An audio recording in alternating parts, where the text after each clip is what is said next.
Hello everyone, Har Har Mahadev. Welcome back to exam writer. So आज हम लोग अपनी सिक्स प्रॉब्लम सॉल्व करने वाले हैं, and that is best time to buy and sell the stock, right? Third, fourth, no, it's the seventh problem. Okay, great. So it's the seventh problem that we are gonna solve today.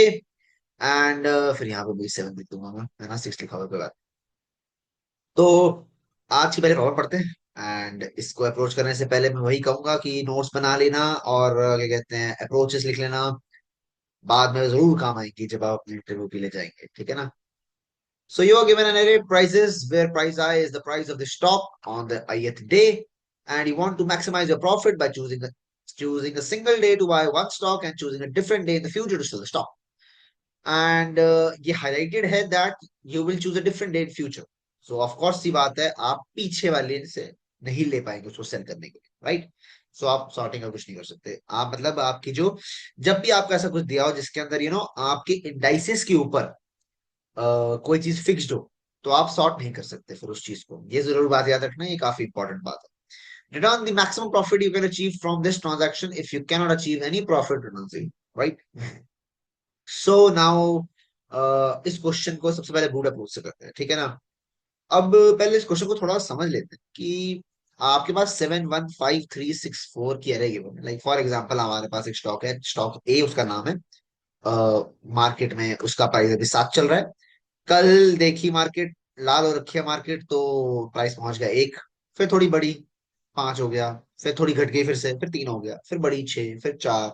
So like that हमें एक stock दिया। सो अब हम इसमें क्या कर सकते हैं? हमें अपना मैक्सिमम प्रॉफिट करना है। तो यहाँ तो हमें दिख रहा है कि भाई मैं यहाँ पे बाय करूंगा एंड फिर मैं यहाँ पे सेल कर दूंगा सिक्स पोजीशन पे, I will get my maximum profit 5। But इसको मैं कोड कैसे करूँ? तो एक काम करते हैं, हम सेवेंथ को पकड़ते हैं एंड उसको हर नंबर से माइनस कर देते हैं। मैं कहूंगा कि भाई मैंने यहाँ पे स्टॉक खरीदा एंड अब मैं हर जगह पे उसे बेच के देख लूंगा कि पहले दिन स्टॉक खरीदने के बाद मैं कितना प्रॉफिट कमा पा रहा हूँ। सो फॉर एग्जाम्पल मैं यहाँ पे कोई प्रॉफिट नहीं कमा पाऊंगा, मेरा माइनस माइनस में आएगा, तो मतलब लॉस ही खाऊंगा मैं पहले दिन का लूंगा। तो डेफिनेटली उसके बाद मुझे यहाँ से मेरा एक आंसर मिल जाएगा जो कि अगर जीरो से कम है तो मैं जीरो रिटर्न करूँ। फिर मैं कहूंगा चलो अब मैं फर्स्ट डे पे ले लेता हूँ। अब फर्स्ट डे पे अगर मैं खरीदता हूँ तो उसके बाद मैं सिर्फ उसके आगे वाले नंबर्स पे ही जा पाऊंगा, right? And the same thing I do with this with this with this and this. So अगर मैं अपनी ब्रूट फोर्स अप्रोच बताऊं तो वो कुछ ऐसी दिखेगी जिसके अंदर, थोड़ा सा छोटा कर लो, राइट? हाँ, perfect. So like you have this approach जिसके अंदर मैं पहले 5 पे खरीद लूंगा फर्स्ट डे और चेक कर लूंगा अच्छा भाई कैसे चल रहा है। अगले दिन खरीदूंगा, फिर आगे आगे वालों से चेक करूंगा, and like so on I will check. And ये एन स्क्वायर देगा। सो एक बार कोड करते हैं इसको, एक बार फटाफट कोड कर देते हैं यार इसको। And N equals to size, I equals to 0, I is less than n, I is plus, right? For n to j equals to 0, j is less than n, and j plus plus. And यहाँ पे क्या error है? Error बताना। अगर नहीं समझ आया pause करके एरर बताना। यहाँ पे आएगा आई। आई क्यों लिखा है नहीं समझ आया, एक बार कमेंट्स में डाउट जरूर पूछना कि ये भाई नहीं बताऊंगा। जिसको समझ आ गया है वो एक बार लिख देना, क्योंकि बेसिक स्टेप है, मैं बड़े बेसिक से उठा रहा हूँ, ठीक है ना? तो आई लिया, राइट? सो अब यहाँ पे हम इन प्राइस लिख लेते हैं, इन प्राइस प्रॉफिट लिख लेते हैं, प्रॉफिट लिख लेता हूँ। That is prices of i minus prices of j, ठीक है ना? बिकॉज मेरा प्रॉफिट क्या होगा? प्रॉफिट ये होगा कि अ, यहाँ पे एक सेकंड को प्राइस ऑफ जे पहले आएगा। जब भी मैं कोई नई बेची करूंगा तो डेफिनेटली मैं जिस स्टेटमेंट पे उसको बेचूंगा वहां से मेरा प्रॉफिट कैलकुलेट होगा। तो लाइक अगर मैंने एक चीज 5 पे खरीदी और 10 पे बेची है, तो 10 - 5। सो बेचने वाला बड़ा होना चाहिए हमेशा, और अगर बेचने वाला ही छोटा है तो मेरा कोई प्रॉफिट काउंट नहीं है, ठीक है ना? एंड इफ, मुझे करने की जरूरत नहीं है, answer equals to max of answer comma profit and basic stuff यहाँ से कर देना। आंसर एंड ऊपर सेटअप कर दो int int answer equals to 0। चल जाना चाहिए आई गेस। मैं वैसे कोड करा लिखने में ज्यादा बिलीव नहीं रखता, मैं बना के रखता हूँ क्योंकि फटाफट वीडियो छोटी बनती है, आपको इसके इसके अंदर टाइम वेस्ट करने की जरूरत थी नहीं।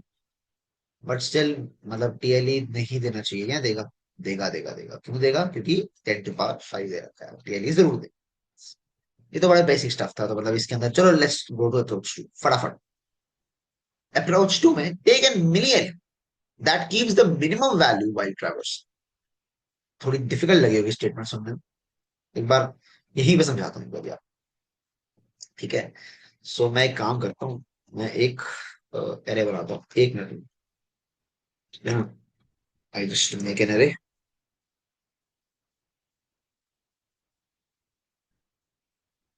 राइट, सो इस एरे में मैं कुछ एलिमेंट्स घुसा देता हूँ। 5 1 7 8 9 4 3 and 1। राइट, सो अच्छा मुझे एक बात बताओ कि अगर मैं इस पॉइंट पे बाय कर लेता हूँ, सो मेरा बेस्ट पॉइंट टू सेल क्या होना चाहिए, ये होना चाहिए। राइट, अब फॉर एग्जाम्पल मुझे ये चीज डिसाइड करनी है कि मैं किस पॉइंट पे अपना सेल कर सकता हूँ। ठीक है ना?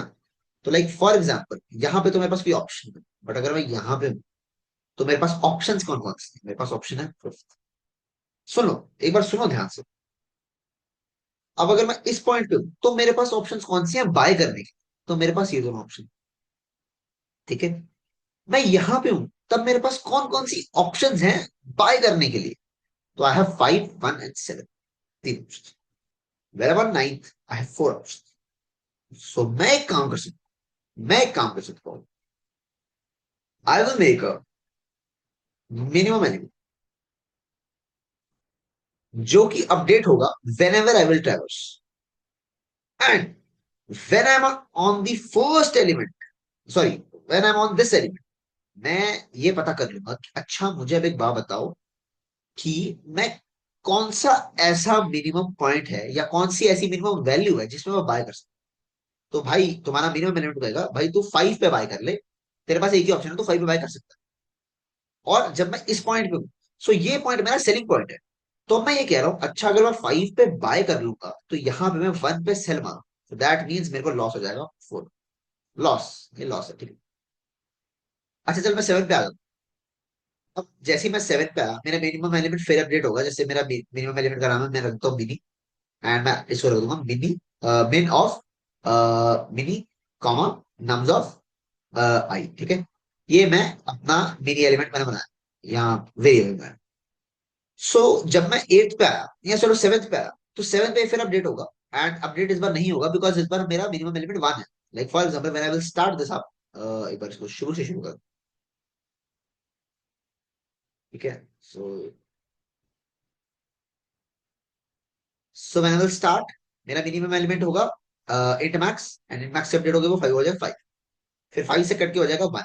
7 पे वो कटेगा नहीं, 7 पे वो कटेगा नहीं, एंड यहाँ पे मेरा जो मिनिमम एलिमेंट होगा, मिनिमम एलिमेंट के साथ मैं 7th का एक पेयर बना दूंगा। पेयर बनाने का मतलब है मैं कहूंगा कि अच्छा ठीक है मैं यहाँ ट्रांजेक्शन कर ले, तो मेरा प्रॉफिट हो जाएगा 6।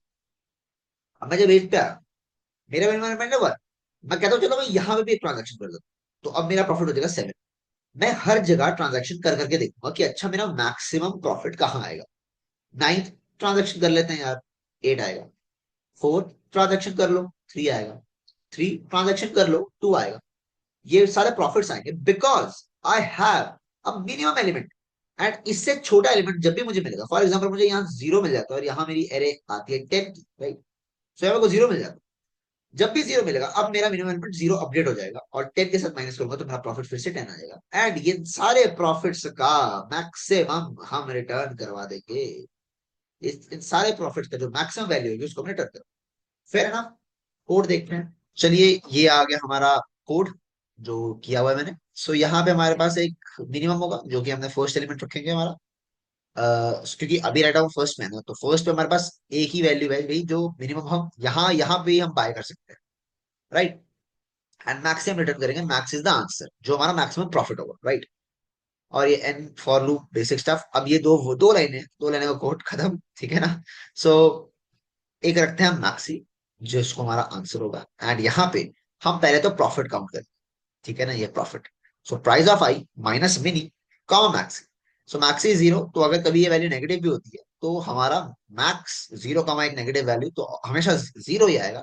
सो इसकी ये वाली कंडीशन सेटिस्फाई होती है कि अगर कभी हमारा return any maximum value you can achieve from that transaction, if you cannot achieve return zero. So ये हमेशा जीरो रिटर्न करेगी अगर हमारी सारी की सारी ट्रांजेक्शन नेगेटिव होती है। एंड उसके बाद mini, which would be mini comma the price of i, ठीक है ना। So that's how we will run this code. Submit करके दिखाया तो वैसे तो चल रहा है, पता है, ये नो उठाया, ये तो अपने पुराने काम कर रखे हैं सारे बढ़िया तरीके से, बहुत बढ़िया। कोई भी डाउट आता है इस सिचुएशन के अंदर, आप जरूर कमेंट सेक्शन में लिख सकते हैं। ये वाली प्रॉब्लम ढंग से कर लेना। एंड ये चीज यहाँ पे ये it's a concept of dynamic programming. जिसको नहीं पता है वो मुझे बता देना, मैं डीपी पे अलग सीरीज बना दूंगा, बट पहले मैं इस सीरीज को कंप्लीट करना चाहूंगा। डीपी की प्रॉब्लम ये इसीलिए है क्योंकि इसके अंदर हम लोग अपने पिछले जो काम है या पिछले जो रिजल्ट्स हैं उनको अब याद करके चल रहे हैं। हमने यहाँ पे मिनी को याद किया है, हम पीछे से उस रिजल्ट को अपने पास होल्ड करके रख रहे हैं, एंड हम उसको फर्दर यूज कर रहे हैं। So dynamic programming is simply the concept that we use uh, from a previous knowledges, right? Like for example, जब भी आप कोई डीपी का सवाल करते हैं तो आप उसके अंदर क्या करते हैं, कोई एक ऐसी डीपी एरे बना, डीपी 2D वेक्टर बनाते हो, या सिंगल डीपी बनाते हो, 1D डीपी बनाते हो, या 3D डीपी बनाते हो। वो इसलिए बनाते हो ताकि आप अपने पिछले कामों का हिसाब रख सको एंड उनको फर्दर यूज कर सको। सो हमने वही किया है, पिछले कामों का हिसाब रखा है और उसको फर्दर यूज किया है। सो दैट्स वाई ये डीपी का यहाँ से डीपी मतलब आप समझ सकते हो कि शुरू होती है। एंड जो नेक्स्ट प्रॉब्लम होगी हमारी, उसमें अच्छी डीपी लगेगी। सो याद मतलब डीपी का कॉन्सेप्ट रिवाइज कर लेना। यहाँ से मैंने करा दिया है, वैसे मैं सारा ढंग से कराने वाला हूँ अगली वीडियो में, थोड़ी लंबी हो सकती है अगली video. So that's all from my side, thank you very much for watching. Her Har Mahadev.